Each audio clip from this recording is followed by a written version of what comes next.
Commander, you've received a new message at your private terminal.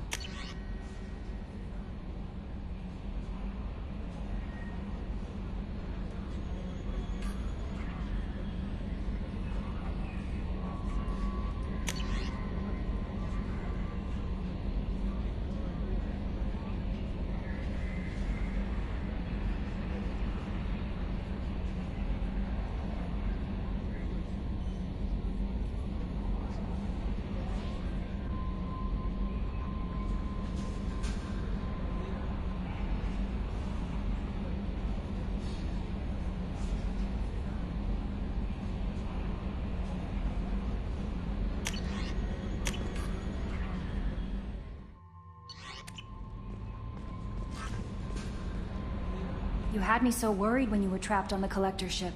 Thank goodness for Edie. That sounds like more than just professional concern, Kelly. You're more than just my commander.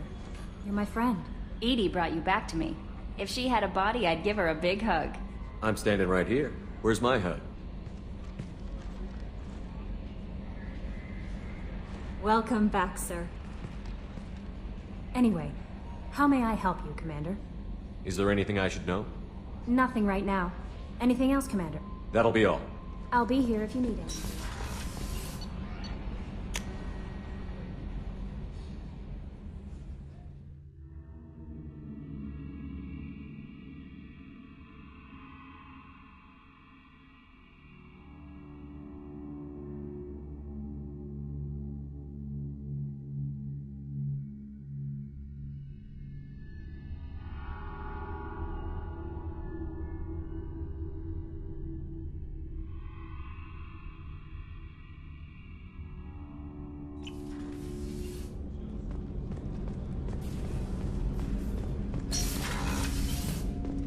I was just thinking about you. One of the girls in navigation thinks she might be pregnant. Even aboard a Cerberus vessel, life finds a way. I have to say, that Jacob? He seems pretty intense. I wonder if he likes Japanese girls with a penchant for kleptomania. Joker and Edie are like an old married couple. I keep expecting to walk in on them bickering about the temperature in the cockpit. Come back later. I'm sure I'll have more to talk about.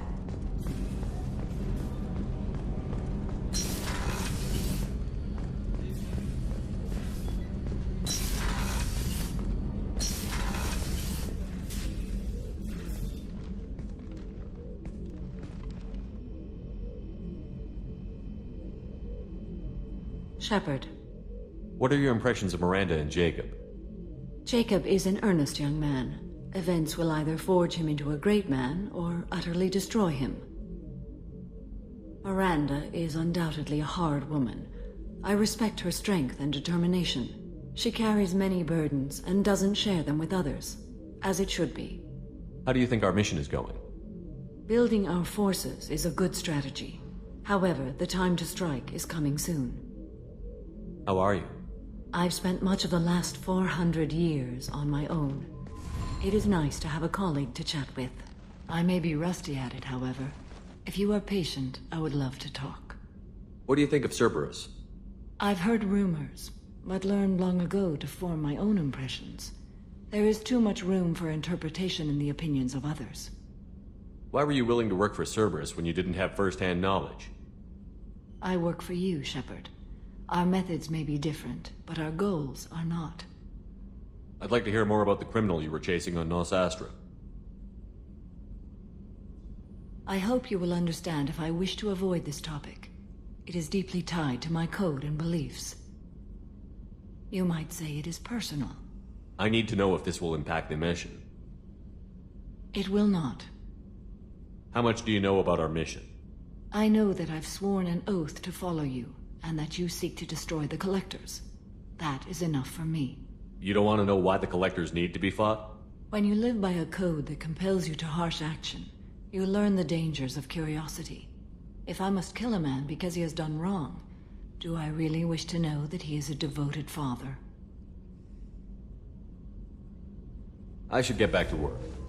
It has been my pleasure, Commander.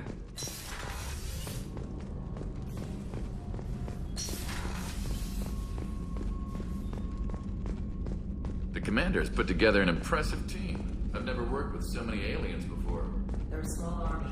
We might just hold it for now. Commander, what can I do for you? You have a minute, Miranda? Of course. I'd been meaning to speak with you, in fact.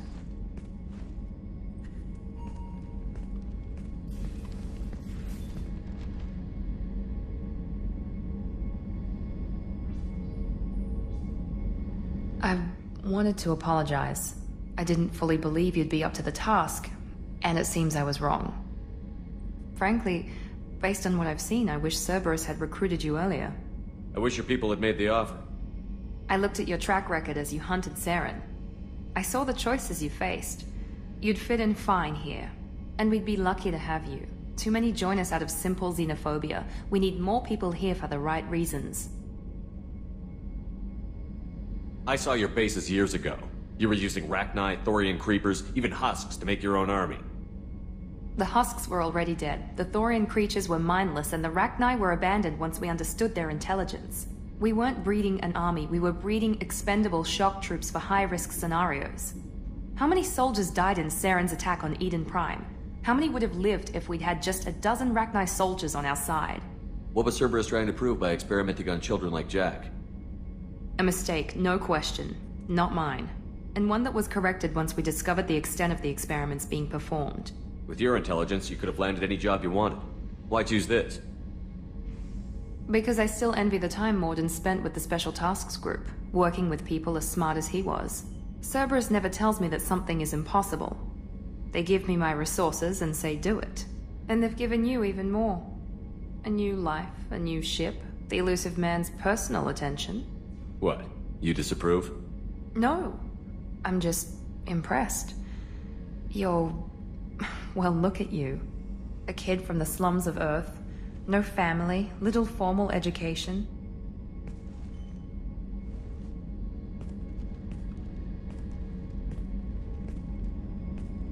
And you've done more than I could. Despite everything my father did to make me perfect, you're the best humanity has to offer. Does it always have to come back to your father's genetic tailoring? This is what I am, Shepard. I can't hide it. The intelligence, the looks, even the biotics. He paid for all of that. Every one of your accomplishments is due to your skill. The only things I can take credit for are my mistakes. Wait a minute. Are you jealous? Don't be absurd. The genetic mutt that the elusive man put in charge. That must sting. First, it's not a competition. Second, based on your combat records, you're practically a perfect bloody human specimen. I'm sorry. I know the mission comes first, and I'm glad we can work together. As am I, Commander. And it's most definitely not a competition. I'm proud to serve with you. I should get back to work, but thank you for coming by.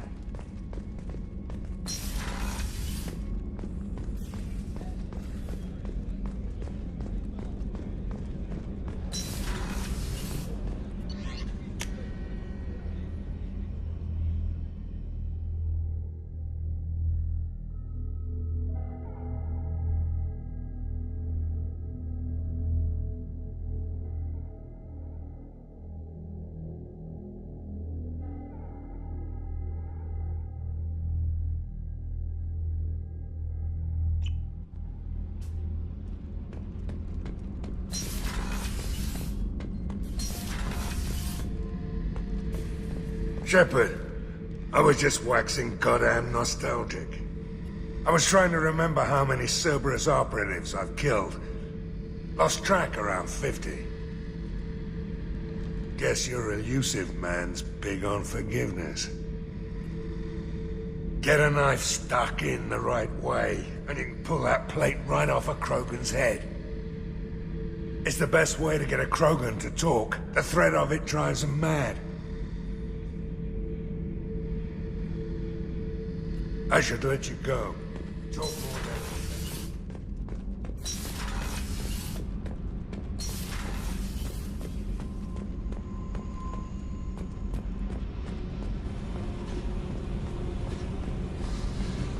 Fuck off!